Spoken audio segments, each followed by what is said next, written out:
Hello, and welcome back to another episode of Reeltv. On our show, we report and discuss the latest news as well as bring you the scoop from behind the scenes in Hollywood.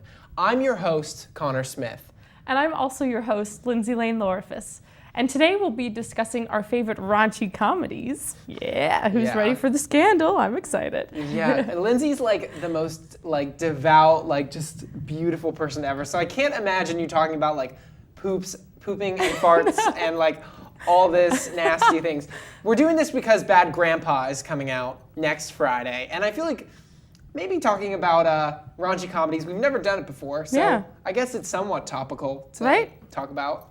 It's the best time. So what are your favorites? Why do you love raunchy comedies? And why should everyone just love to sort of, I don't know. Yeah. Well, raunchy comedies are wonderful because they take something that we can all relate to, a nice, simple idea, and then they expand upon that. So, Bridesmaids, for example, my favorite raunchy comedy. I love Bridesmaids. Kristen Wiig wrote it. She's amazing, and Melissa McCarthy was in it, and she was nominated for Best Supporting Actress. And that's just so exciting to have a raunchy comedy have nominations for Academy Awards. That's pretty impressive, so, yeah, that's really saying something. And so it's just such a wonderful story, about bridesmaids, doing their thing. And then they just go off of that idea and really just find the comedic truths within it. And I really appreciate that. Point. Yeah.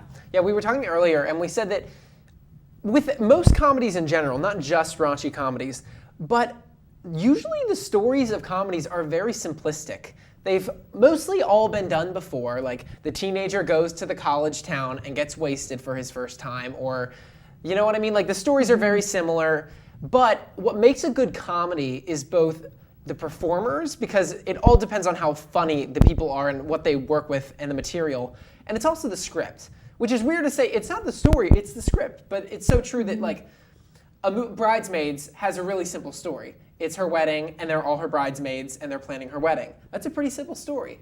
But the comedy comes from the script, and just how you said the truths in that, and also people pooping in the street and eating bad Mexican food. But it's the performers too, like Wiig and McCarthy. Yeah, it's amazing how certain lines can really affect the scene, because if they were said a different way, then maybe the comedy wouldn't come out from that. Mm-hmm. So it's really based on our natural speech and going off of that. That's and just true.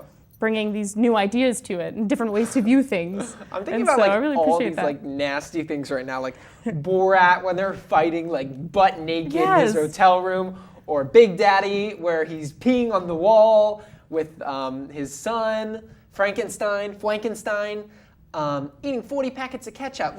That's not very raunchy, but I feel like raunchy comedy will never die because new performers will come, and it's sort of, if you look at it, there are a couple of them who have sort of almost not monopolized, but they sort of own this business. Like Will Ferrell, he is going to make raunchy comedies till the day he dies. Adam Sandler, nobody really likes him anymore, but for the rest of his days, he will make comedies like this. And there are sort of 10 to 20 of them that sort of dominate this business. Definitely, and I definitely would also add to the list Jason Segel, James Franco, Seth Rogen, and they all met on the set of Freaks and Geeks in 1999 when they were on that together, and so that really started their relationship. And then if we didn't have that show, which wasn't very successful, then we wouldn't have had things like Knocked Up and Forgetting Sarah Marshall, Superbad, because Seth Rogen wrote that actually with his friend when he was 13 years old, which is pretty fascinating. Really? Yeah, he started writing it when he was 13, finished by the time he was 15 with his friend Evan Goldberg.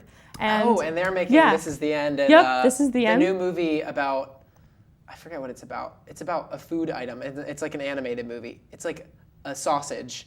And it's the journey of this animated sausage.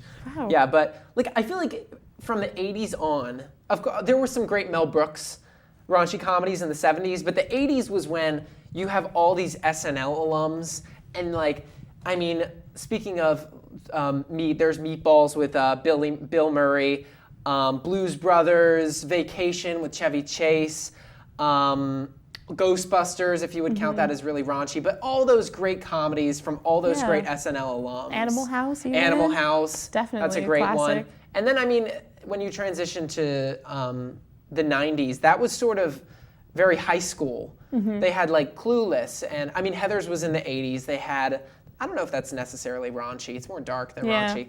But American Pie and Oh, this is Spinal Tap from the 80s. Like, I could just like list great comedy movies. And even Not Another Teen Movie is Yeah, another like that's 2000. very raunchy. Yeah, super raunchy. Maybe you could consider Mean Girls. Mean Girls, yeah. Raunchy and partly. comedic. I think my favorite raunchy comedies would be Borat, because Borat is like, there's the line, and there's the well-defined line, and a lot of movies cross it, but you have to know how to cross it. You have to know like how far you can go, and a lot of movies like take jokes really far, but it's not funny. Borat is the one that just sprints past the line, but it works, and it's so funny, and it's so crass and dirty, and I love it. And I think that's honestly one of the funniest movies I've ever seen in my life. I totally agree. And my other favorites would be Bad Santa, because that's another one that is just F word here, F word there, but it works, and it's hilarious. And then another one I love is Team America, World Police, with the marionettes by Trey Parker and Matt Stone from South Park. And the South Park movie's great too, but those movies are just like F words galore, and I think they're hilarious. Mm-hmm. And I love raunchy comedies because you kind of like pretend like you're just like, haha, that's so dirty, but everyone loves them. You know what I mean? People think that they're too like clean for raunchy comedies, but I feel like everyone secretly has a couple that they really love. That's very true. No matter what, you're gonna laugh. And Yeah. So you just have to let it out. Exactly. Oh, that was a good one, Lindsey. I don't know if she intended on saying that. Maybe. Maybe. It'll be a secret. Probably. Yeah, but also like, with Borat and Bruno, I love that movie I think too. Bruno's hilarious. And I just think it's amazing how he like totally embodies these characters and is interacting with people who don't necessarily know that they're filming for those particular reasons. You know, it'll turn into this film and stuff. And so it's cool to bring the realistic aspect to it. Because it just changes the mood and the tone. Because it's one thing when you know like both these actors are in a situation and they're trying to make us laugh, but when it's just like real life interactions, it's really fascinating. No, I agree. And I think it's hilarious when, like Borat and Bruno, for example, The Dictator was a load of it was awful. But I think Borat and Bruno, and it's almost especially Bruno, is that they sort of make a social commentary almost about Americans and gay people in Bruno. And it's funny to see people in these situations and seeing how they'll actually react. Mm-hmm. And I mean, like the scene where Bruno makes out with the guy in the wrestling rink and all the people are like throwing stuff at them and like going crazy. That's hilarious. When Borat runs down the hall butt naked into an elevator and all the people are like, and then they go and they run into the room and it's all awkward, but it's hilarious. And I think that's why I'm really excited for Bad Grandpa. And I feel like bad is just going to work forever. Bad Santa, Bad Teacher, Bad Grandpa. Yes. Anyone being bad is hilarious in my mind. And I think the Bad Grandpa movie looks great because it sort of puts real people in these horribly awkward situations, and it's all candid. I just think they're hilarious.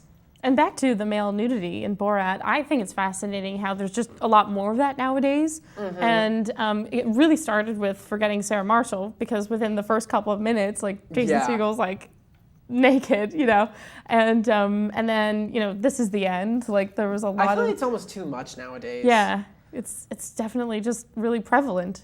I think. Oh, okay. I think that in Borat, when you see Borat's penis, it's just so surprising. And that's why it's so good. Because it's like, what? They would do that? But now it's become so commonplace that if you see nudity in like a comedy, it's like, oh, you know what I mean? Yeah, so it'll be interesting to see where they go next, because once you've already shown everything you can show, how else do you make it more raunchy? Yeah, that's very true. All right, well, we're going to take a quick break, but stay tuned. And when we come back, we'll fill you in on all the latest theatrical releases and movie news.